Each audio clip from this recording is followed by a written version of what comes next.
Alors, on va parler pour finir des pays du tiers-monde. Parce que, alors là, le système dont je viens de vous parler, il est merveilleux parce que, bon, c'est très bien d'endetter une belle sœur dans une petite ville, c'est très bien d'endetter une grosse entreprise dans une capitale, mais le top du top, c'est d'endetter tout un pays d'un coup. Et là, il y a des spécialistes de ça, il y a le Fonds monétaire international, il y a la Banque mondiale, il y a l'OMC, qui ont des individus, des équipes particulières qui vont dans les pays pauvres, en général où on peut trouver des ressources qui sont utiles aux pays riches, des ressources minières, des ressources géologiques, des ressources énergétiques, du pétrole, etc. Et on dit aux dirigeants de ces pays, est-ce que vous savez que vous êtes assis sur des montagnes de profits? Mais comment vous allez faire pour les tirer du sol, pour les extraire? Vous n'avez pas d'usine, vous n'avez pas de route, vous n'avez pas d'ouvriers, vous n'avez pas de savoir-faire, vous n'avez rien. Et pourtant, Dieu sait que vous pourriez vous enrichir, et enrichir votre population. Ben non, on ne peut rien faire, on n'a rien, on n'a rien. Bon. Ben écoutez, nous, on est le FMI, on est la Banque mondiale, on peut vous prêter des milliards de dollars. Et avec vos milliards de dollars qu'on va vous prêter, vous allez pouvoir exploiter vos ressources et nous rembourser haut la main sans problème.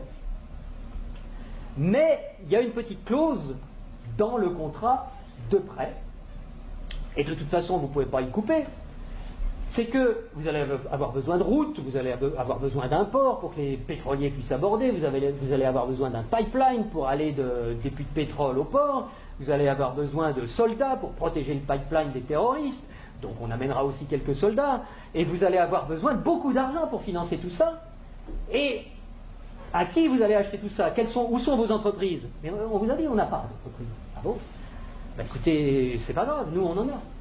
En Occident, beaucoup, on en a plein. On a Halliburton qui fabrique des usines, on a Areva qui a besoin d'uranium, on a Bouygues qui fabrique des autoroutes, des ports, tout ce que vous voulez, on va vous faire ça aux petits oignons, pas de problème. Et c'est comme ça que ça marche. On vous prête 15 milliards, sous réserve que vous fassiez travailler nos entreprises, de toute façon vous ne pouvez pas faire autrement. Donc regardez bien ce que ça fait au point de vue monétaire. Il y a 15 milliards qui sont créés ex nihilo par le Fonds monétaire international et la Banque mondiale.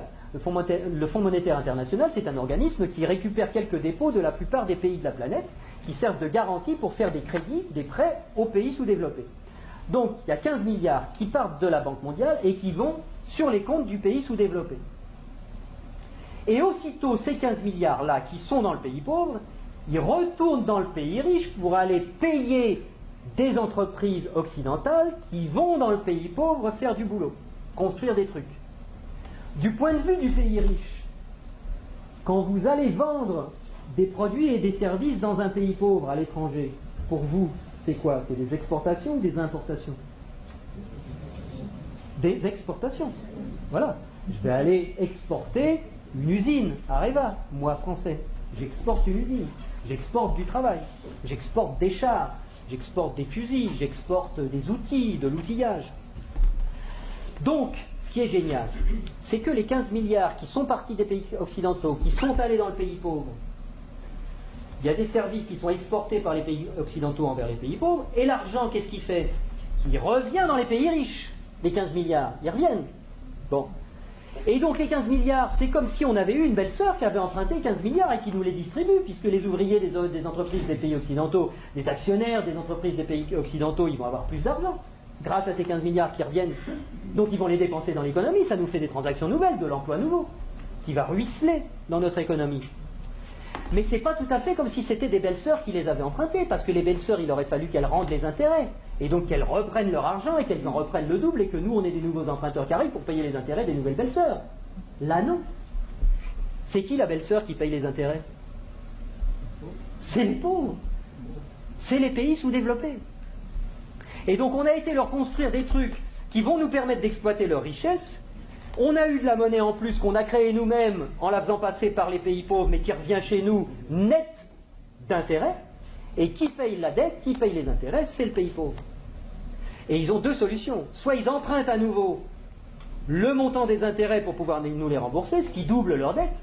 C'est pour ça que des fois vous entendez des présidents de pays sous-développés qui disent « Mais c'est pas possible, on l'a déjà payé 15 fois la dette, comment ça se fait qu'il faut qu'on paye encore ?» Ben, c'est parce qu'ils ne peuvent pas la créer. C'est parce que pour rembourser des dollars, il faut qu'ils les empruntent. puisqu'il n'y a que nous, les Occidentaux, qui peuvent créer des dollars pour les endetter. Et donc, soit ils empruntent pour continuer à payer leurs intérêts, soit ils vendent leurs ressources pour presque rien. Ce qui nous permet à nous d'avoir le niveau de vie qu'on a.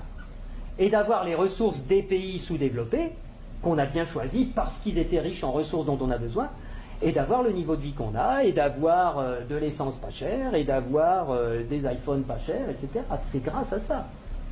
Donc il faut réfléchir à ça aussi. Il faut savoir que si on a le niveau de vie qu'on a, c'est parce qu'il y a une prédation sur les ressources de la Terre entière qui nous profitent.